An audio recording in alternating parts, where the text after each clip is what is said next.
Hare Krishna, dear devotees, welcome back once again to our ongoing series on the glories of our beloved Sri Vrindavan Dham. Nama Om Vishnupadaya Krishna Pashtaya Bhutale Srimati Bhaktivedanta Swaminiti Namane Namaste Saraswati Deve Gauravani Pacharine Nivishesha Shunyavadi Paschata Deshatarine. All glories to Srila Prabhupada. O spiritual master, O giver of divine wisdom, O friend of the fallen, you are the giver of your own bliss, and you are the only ocean of mercy. Although dwelling in Vrindavan, you have descended for the welfare of fallen souls like me, and you are preaching the divine love of Radha for Krishna. Please be kind upon me. So we are continuing with our mini-series on Stimulation for Ecstatic Love, and this will be part 20. In this lecture, I'd like to discuss the lotus feet of the Lord,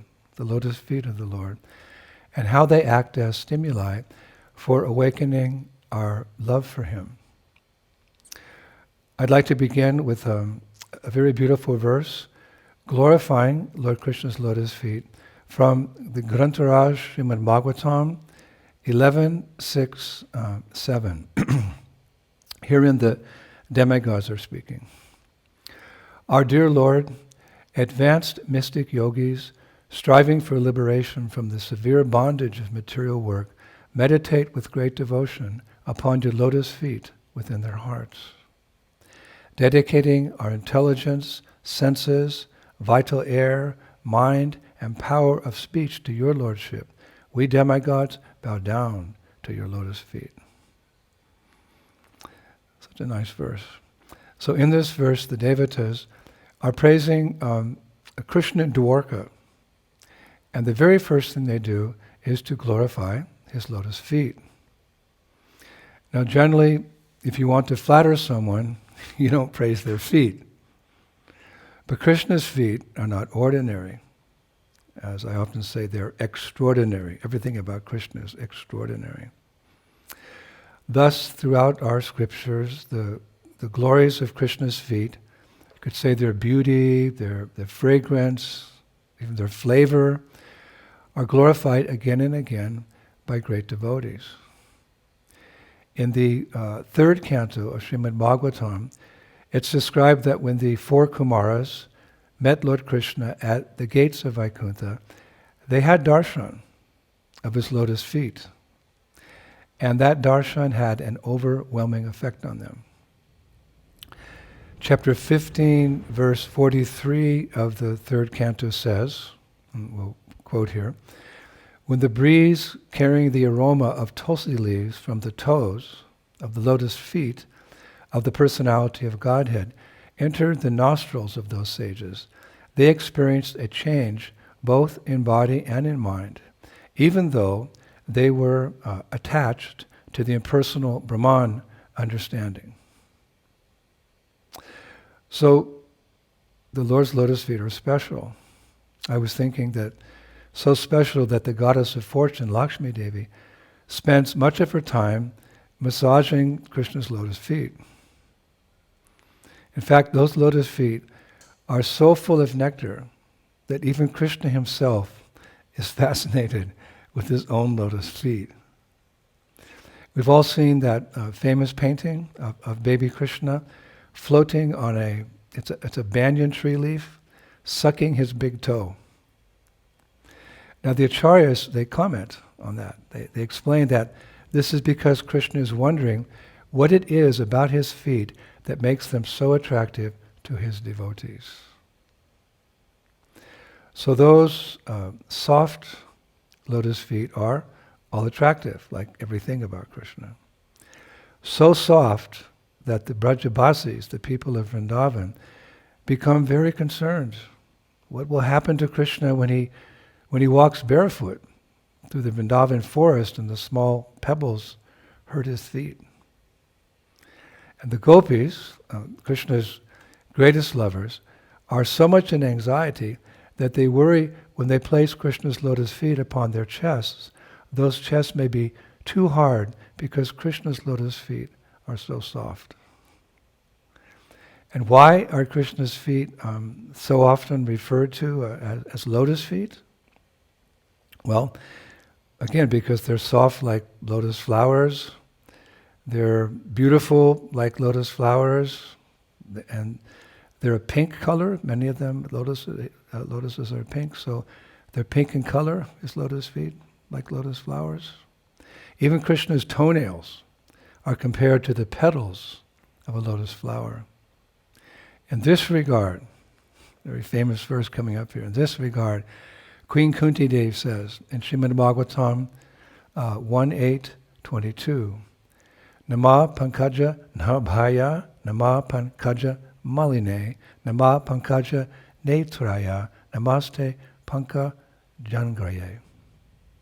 My respectful obeisances are unto you, O Lord, whose abdomen is marked with a depression like a lotus flower, who are always decorated with garlands of lotus flowers, whose glance is as cool as the lotus, and whose feet are engraved with lotuses. Queen Kunti.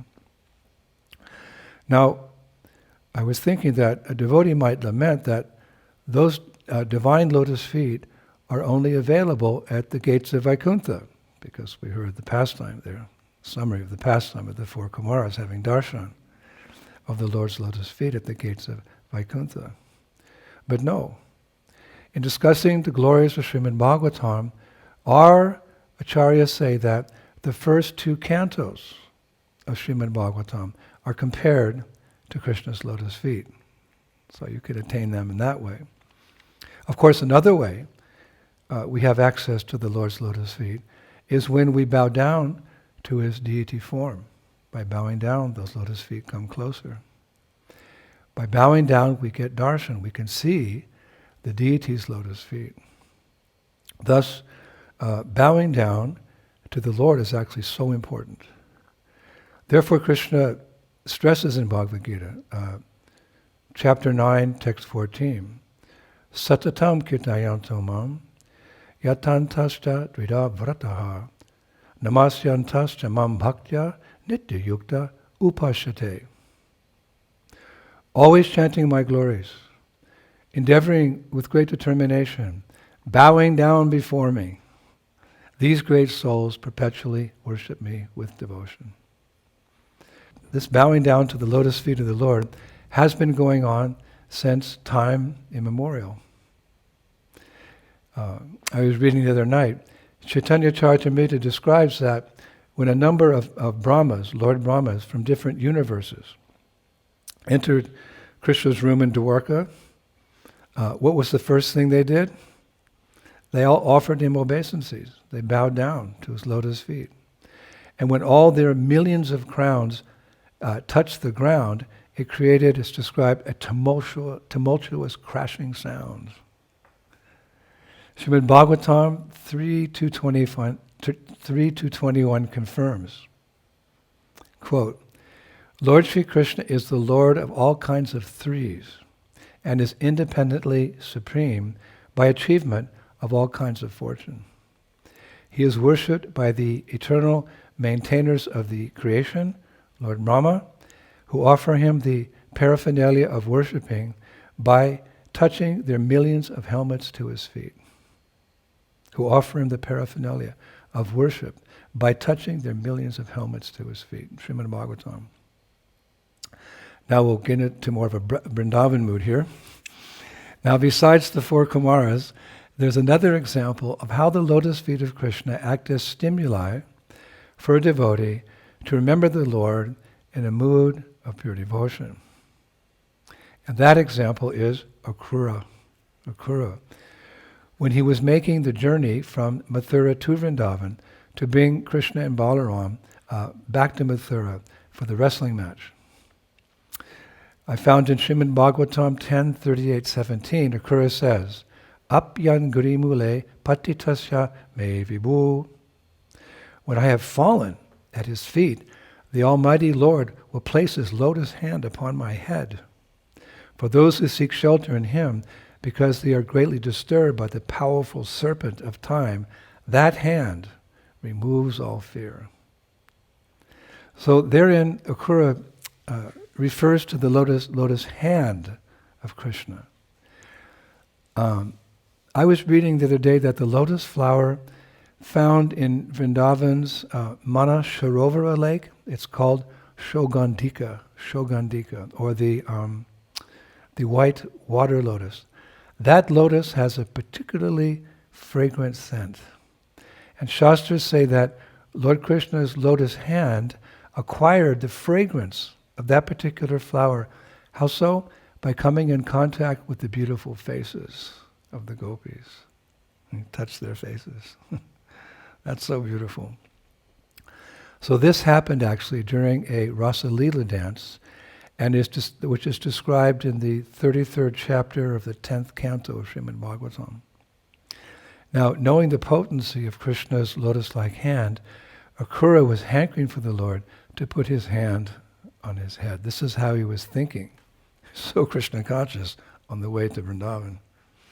Now, as Akrura got closer to Vrindavan, he meditated on what he would do upon arrival.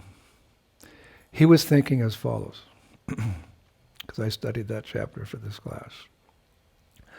I will at once alight from my chariot and bow down to the lotus feet of Krishna and Balaram.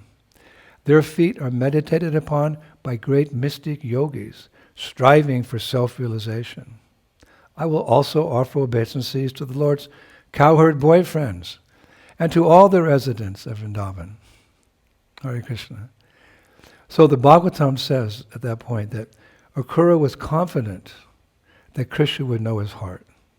He's thinking like this, he's actually revealing his heart. Because Krishna's in his heart, Krishna knows his heart. So Srimad Bhagavatam describes Akrura as thinking as follows. The infallible Lord will not consider me an enemy, even though Kamsa has sent me here as his messenger. After all, the omniscient Lord perfectly knows the hearts of everyone. So there you go. And I was thinking that, when I was reading that Srila Prabhupada seemed to have this ability as well, to know the hearts of everyone. Many Prabhupada disciples will tell you that when Prabhupada looked at them, they sensed that he was looking straight into their hearts and that he knew everything about them. Now, Akrura reached Vrindavan at sunset. And the first thing he saw were Krishna's footprints, because Krishna wanders everywhere throughout Vrindavan. And they were everywhere actually. Because when the gopis perform their daily sweeping in Vrindavan, whenever they come across Krishna's footprints in the dust, they don't disturb them. They're sweeping, the groves. When they see Krishna's footprints, that's stimuli for them. They don't touch them.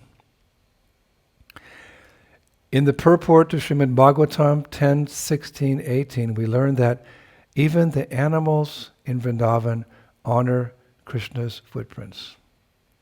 Out of love for Krishna, they preserve his lotus footprints by carefully sidestepping them as they move about the land of Braj. They sidestep them. That's described in the Bhagavatam. In fact, all the residents of Vrindavan respect and adore Krishna's footprints. Srimad Bhagavatam 10:21-10 says, Vrindavanam Sakhi Bhuvo Vitanoti Kritim Yadhevaki Sutta Parambuja Labda Lakshmi. O friend, Vrindavan is spreading the glory of the earth, having obtained the treasure of the lotus feet of Krishna, the son of Devaki. The peacocks dance madly when they hear Govinda's flute, and when other creatures see them from the hilltops, they all become stunned. Now, Srila Sanatana Goswami has written that because in Vrindavan Krishna always goes barefoot, the land is covered by his footprints, which makes Vrindavan more glorious than Vaikuntha, where Lord Vishnu simply wears slippers. So upon finally seeing Krishna's footprints, Akrura set an example for us all. He exclaimed, "Ah, this is the dust from my master's feet." And he rolled, and he rolled, and he rolled in that dust. Now, Srila Prabhupada has given his instructions on this matter, I saw the other day, in Krishna book, chapter 38. He writes, it's so important for us, this instruction. If you're planning a trip to Vrindavan soon, listen very carefully. He writes, as soon as one reaches the boundary of Vrindavan, he should immediately smear the dust of Vrindavan over his body without thinking of his material position and prestige. Srila Narottam Das Thakur has sung in a celebrated song, Vishaya Chadiya Kabe Shuddha Habimam. When my mind will be purified after leaving the contamination of material sense enjoyment, I shall be able to visit Vrindavan. All glories to Srila Prabhupada. So this pastime of Akrura shows us the proper mood and actions to be taken when we come to our beloved Sri Vrindavan Dham. Or not only when we come, but when we're here. We can do Vrindavan Parikrama, we can do Govardhan Parikrama, we can take the opportunity to roll in the dust because Lord Krishna's lotus feet have touched that dust. For those who have the eyes to see, meaning spiritual eyes, they can see Krishna's footprints everywhere in Vrindavan. But with material vision, we can't see those lotus feet everywhere. However, the Lord is so kind that even without spiritual vision, we can see some of those footprints even today in Vrindavan. Some of them. For example, halfway up Nandishwara Hill, there's a flat rock upon which Krishna sat 5,000 years ago. We were out there the other day. The Acharyas describe that at that time, Krishna was, as they put it, Krishna was enthralled by his own spiritual potency in the form of Braja's forests, lakes, rivers, hills, mountains, and many creatures. They say the blackest Yamuna reminded him of Sri Radha's long braid, the blooming flowers of her enchanting smile, and the playful birds of her restless, magnetic eyes. Well, thinking in this way, actually, Krishna could not contain his ecstasy. It's written. And as a result, his body became so hot that it melted the stone he was sitting on, leaving an imprint of his lotus feet for all of us to see. A stone imprint. Those we can see. The imprint of Krishna's lotus feet, his lotus feet charana, upon this hill, Pahadi, has made that place famous as Charana Pahadi. You can go there, Charana Pahadi. Actually, it's a name shared with other hills in Braj, upon which Krishna has left his footprints. Actually, there's 5 places in Vrindavan, all called Charana Pahadi. And they all have the Lord's footprints in stone. They are as follows. You can search them out when you come here. Nandagram, Chota Bhaitana, Govardhan, and in Kamyavan. In Kamyavan, one set of footprints are at Chandrasena Parvata, and one below Chandrasena Parvata. 2 sets of footprints. Now, Srila Rupa Goswami, our dear Sri Rupa Goswami, emphasizes the importance and the benefit of worshipping Krishna's lotus feet in 2 verses of his Padyavali, one of our favorite books.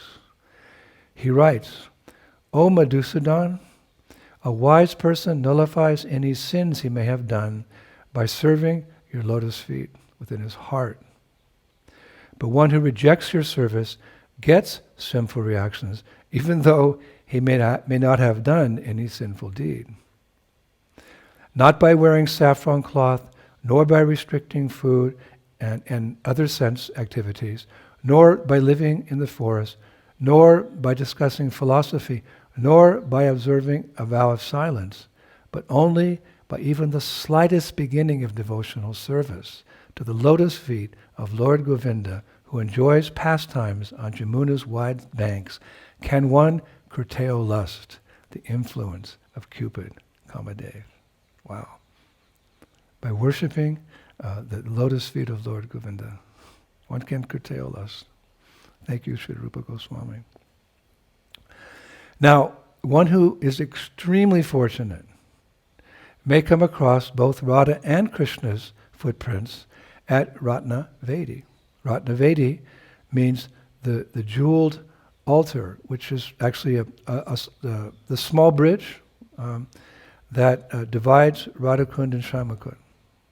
I think most of you have been to Radhakund and Shyamakund. You know, there's a division there. It's like a little bridge going over.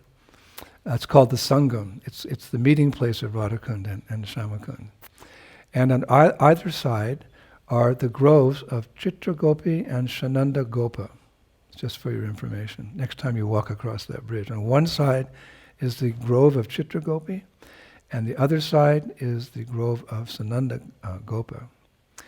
Now, footprints of Radha and Krishna mark the place where Radha and Shyamasundar once stood, marveling at the beauty of their lakes there. They stood marveling at the beautiful lakes, their lakes there, Radhakund and Shyamakund.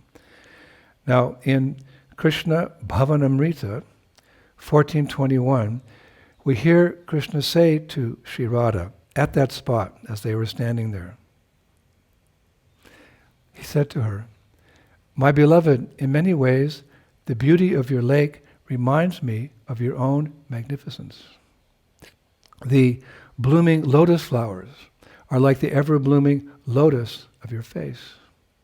The young fish darting here and there are like your restless eyes. The rolling foam-topped waves like the sweetness rippling from your smile. And those swarms of honeybees like your swaying braid. The sunlight reflected on the surface of your lake is like your golden complexion. O Radha, in these and many other ways, this lake brings you to mind. Thus, the blessed sight brings pleasure to my heart." That blessed sight brings pleasure to Krishna's heart.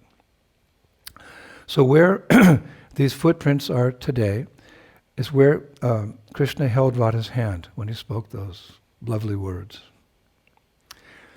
Now the acharyas say that the divine couple's footprints, seen together, are so potent that just to hear about them gives one a drop of the same bliss the gopis tasted as they tracked such footprints during the night of the Sharadiya Rasa dance. They were tracking those footprints. How so? Well, on that occasion, when Krishna disappeared from the gopis' midst, they began searching for him. And at first, you remember they were asking the trees and the bushes and the different animals, where is Krishna? Until in a corner of the forest, they noticed imprinted in the dust a flag, a lotus, and a barley corn. And recognized these as some of the symbols of Krishna's lotus feet. They followed them. But later, when they saw Srimati Radharani's footprints intermixed with Krishna's footprints, they could tell that Radha and Krishna were together. And from the way there were impressions of their footprints in the dust, the gopis could discern where Krishna laid his arm on Radha's shoulder, where he picked her up, and where he gathered forest flowers to decorate her hair. So sweet. So following those footprints further led the gopis into the, you could say, the heart of the forest, where Krishna had abandoned Sri Radha, leaving her bewildered and crying in separation. That's a whole pastime we can tell another time. And when the gopis witnessed Sri Radha's profound expressions of love and separation, they actually felt a little embarrassed by what they felt were their own insignificant affections. And the acharyas say this further amplified their own attachments to Krishna. beautiful use of words, amplified their own attachments to Krishna by witnessing the divine love that Radha had for Krishna. Now the acharyas say that the sight of Krishna's footprints stimulates ecstatic love, as does hearing narrations of his uncommon pastimes, seeing his sweetly smiling face, or hearing his enchanting flute song. Once the gopis explained to Uddhava that the sight of Krishna's footprints decorated with divine symbols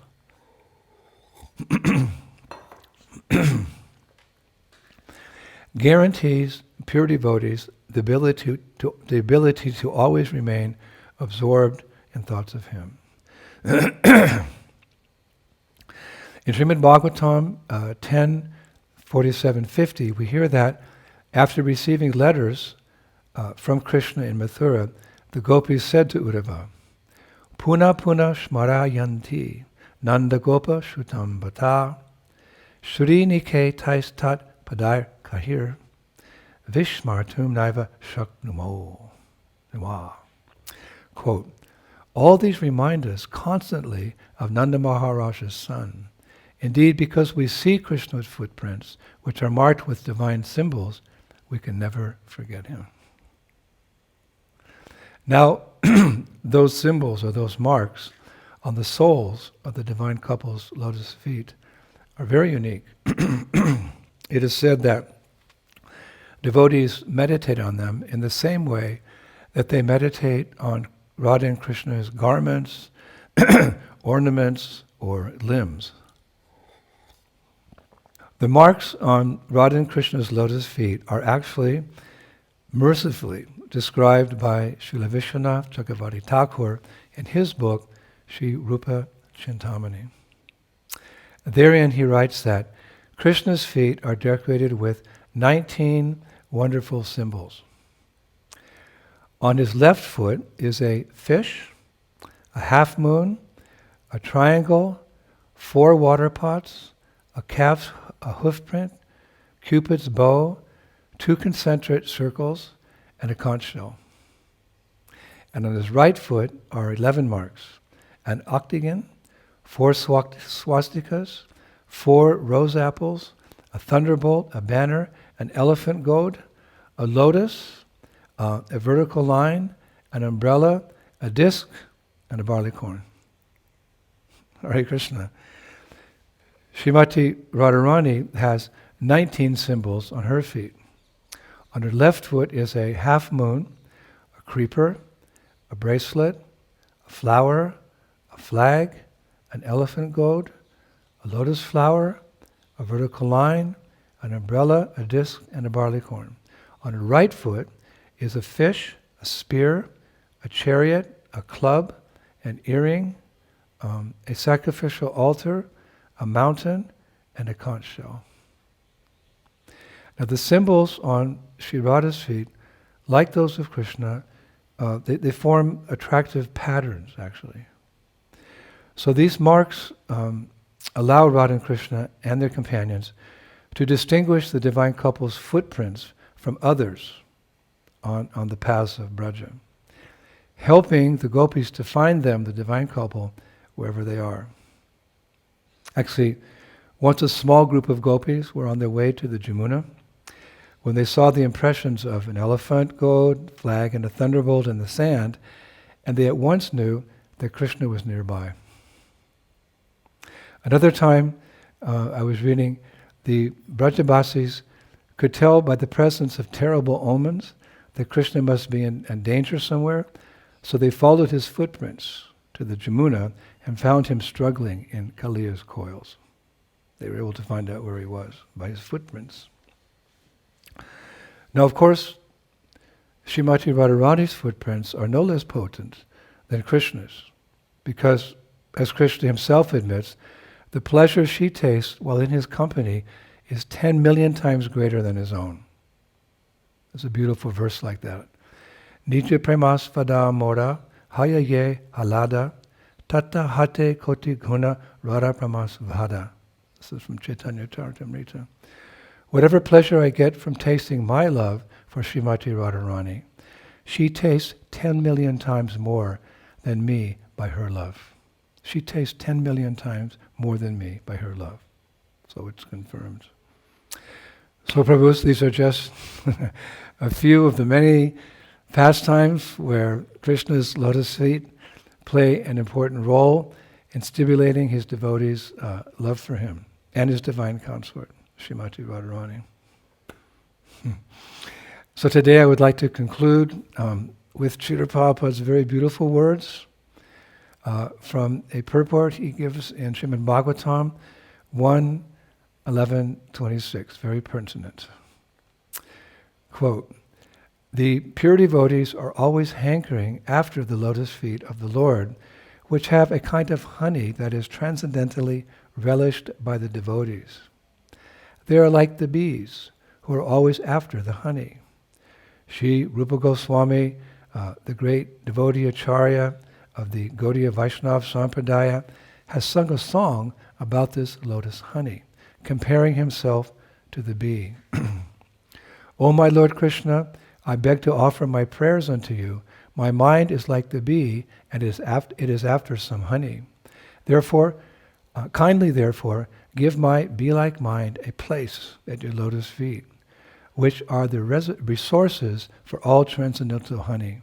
I know that even big demigods like Brahma do not see the rays of the nails of your lotus feet, even though they are engaged in deep meditation for years together. Still, O infallible one, my ambition is such, for you are very merciful to your surrendered devotees. O Madhava, I know also that I have no genuine devotion for the service of your lotus feet, but because your lordship is inconceivably powerful, you can do what is impossible to be done. Your lotus feet deride even the nectar of the heavenly kingdom, and therefore I am very much attracted by them. O Supreme Eternal, please, therefore, let my mind be fixed at your lotus feet, so that eternally I may be able to relish the taste of your transcendental service." Thank you, Sri Rupa Goswami. Actually, about Rupa Goswami, it is written, Shri Rupasya padasvada, Shri Rupasya padaya iha, bhavat yeva sada tasmat, Shri Rupasya padam shraye. In this world, the constant sweet experience of Shri Rupa Pada, the feet of the beautiful-looking Krishna, certainly happens through Shri Rupa Pada, the wonderful poetry of Rupa Goswami. Therefore, I take shelter of Shri Rupa Pada, the lotus feet of Rupa Goswami. That prayer was composed by Hari Prasad Das on March 10th, 2023. Prabhus, thank you so much. It's really been nectar of speaking about the lotus feet of Lord Krishna, Srimati Radharani. And of course, we always have the shelter of the lotus feet of Srila Prabhupada. Thank you. See you next Friday.